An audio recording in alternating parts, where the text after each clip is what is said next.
Hi class, teacher Tammy here, and I'm so thrilled to be with one of your clients. Let's have her introduce herself and talk about her business. Hi, I'm Erica Moeller. I am the owner of the Roaming Root Cellar. And in one sentence, our brand, our mission is to connect our community with local goodness. We build community and connection around local food and local goods, and we do that by only selling items that are made or grown in Alaska. Erica, what do you feel is remarkable and unique about the Roman Root Cellar? So the biggest thing that makes us unique is that we are the only place in Fairbanks. And for those of you outside of the state of Alaska or a little less familiar with our geography, Fairbanks is geographically separated from the next largest city by 350 miles. So we are the only store really in our region that sells both locally grown produce and locally made gifts. Our two biggest competitors are the Great Alaska Bowl Company and the Co-op Market. They both have very separate customer bases and missions. The Co-op Market is a grocery store that supports local farmers. They also carry a lot of food that you would see in a standard grocery store. And then the Great Alaska Bowl Company is a local gift shop. They support mostly Alaskan artists. I don't know if it's exclusive, but they do a lot of great work for our local community as well. So we have one competitor kind of on the food side of the house and another competitor on the gift side.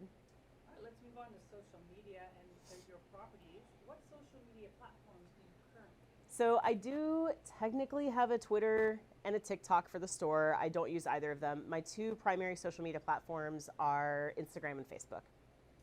And are there other social media platforms you're interested in exploring and why so?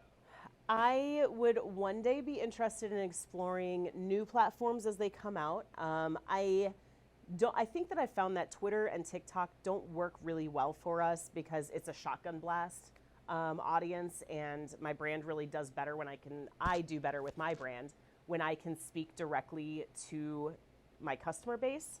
So while I'm open to it, I'm not going to take the initiative to explore new social media platforms. Well, follow-up question. Who does your social media and what kind of time, let's go on a monthly basis, does that person have in both time and money? Right. So I do my social media primarily. Lately, my staff has been picking up more of the social media content because my time has been so limited. We're in the process of renovating a building that will more than double our square footage. So I know this is jumping ahead a little bit, but one of my goals for social media is really building excitement over the next quarter for this new grand opening that we're going to have in this new location. So right now, my time is exceptionally limited. I hope that as the renovations go further along, I'll be able to dedicate at least a couple of hours a week. I know I'm supposed to be doing my interactions with like other pages, and I know I'm supposed to be posting regularly, and I don't do either of those now. But my goal is to do so. That's why you're a client, right? If you were Yes, doing it, thank you. everything great, we would Right. be working with our class. And I believe I heard you say that the grand opening of the new space will be this semester in October or so? That is the goal. That's barring, knock on wood, that's barring any catastrophes with the building or shipping delays or things like that. Our goal is to be moved in October and settled in and open before Small Business Saturday in November. All right, that's quite an exciting lesson, Yes, project thank for you. the class.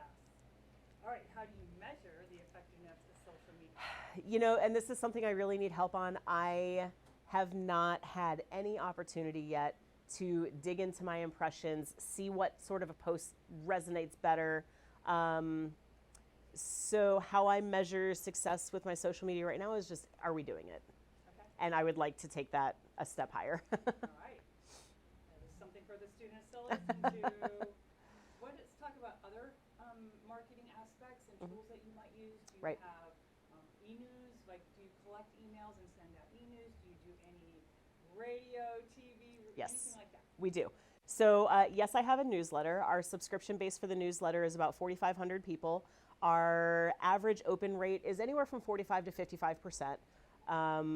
With a click rate, the click rate really varies based on what I'm writing. I love writing my newsletters. It's very it's a narrative. I don't push products. I write about my failures in sourdough making and different things like that. So yes, my goal is to put out a newsletter once a month. I haven't hit that goal the last couple of months. but I will. 2,500 is an incredible number to work with. It's a significant number, yeah, and it's growing. Every time I send out a newsletter, it's grown by at least 100. We also, so the other marketing places, we have a commercial at the baggage claim at UAF, at Airport. thank you, Fairbanks International Airport.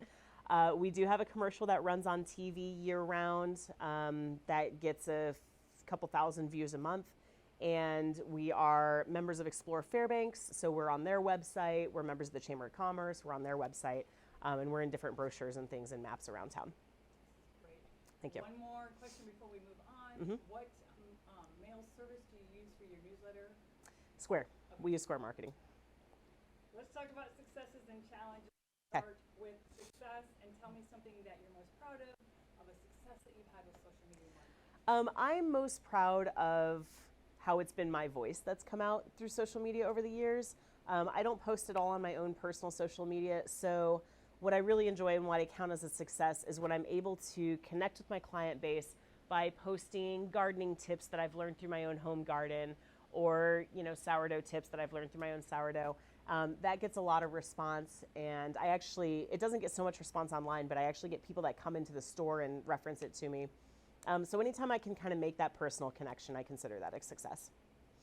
Success does not happen without challenges. Right. So why don't you talk about some of the challenges you're facing? So right now the biggest challenge that I have is time, but that will kind of work itself out as we get further through this renovation process. The other biggest challenge I have is Canva, knowing when to use it, knowing how to use it, things like that. I am technologically challenged with Reels. So there's a lot of the like platform specific things that I would like to be more savvy with. Even things like hashtags. I kind of just look at my competitors and steal hashtags from them. But I feel like there's a way to not only dial that in, but also to expand our follower base through the use of tools like that. And that I don't have the time to get smart on it, and the energy to put into it. So, Time and energy. yeah. Yep. All right, Erica. So when you said yes to the class, you had some certain marketing goals, and one of them you said was celebrating the new space. Do you Yes. have any other goals that you want to hear? Posting consistently, generating content for Reels, because I really would like to get a good mix of like posts and Reels, stories, things like that. So helping carve out a schedule where I know what I'm posting and when, mine, and then also again, like letting my actual voice come through, gaining confidence on cameras. I've been told that I have to do Reels of myself more. I don't like being on camera. Obviously, this is like I'm fine with this, but doing it, thank you. I really appreciate that. Doing it for social media, there's some sort of mental block I have about that I'd like to get over as well. Well, you seem like you're the personality of the brand, and so Thank you. it comes with the territory. Thanks. So now speak to the students. Right. You've seen the marketing plan that they're going to write for you, the template. What do you want to make sure that your students address in their marketing plan? I want to make sure that we are addressing kind of everything that our store encompasses. There's a lot of people that come in here that don't know that everything we do is from within Alaska, so I want to consistently reinforce our brand without beating a dead horse. And I want to highlight both the fresh produce and the food that we get in, as well as the gifts, while also highlighting the progress on the new space and building that excitement around the new grand opening. So that's a lot for one plan. That's okay. But We've got a whole semester to do it. What else? This is it, the end of the interviews, or anything else you wanted to make sure to address or to say? I'm really grateful that you selected me for this. I'm really excited to see what the students come up with. I feel like I still have obviously a lot more to learn, but I feel like I've learned a lot about marketing over the 3.5 years I've been in business. And so I'm very excited to help the students through their learning journey and have them help me in my entrepreneurship journey. I think it'd be a very mutually beneficial relationship. So, and that's it. Thank you.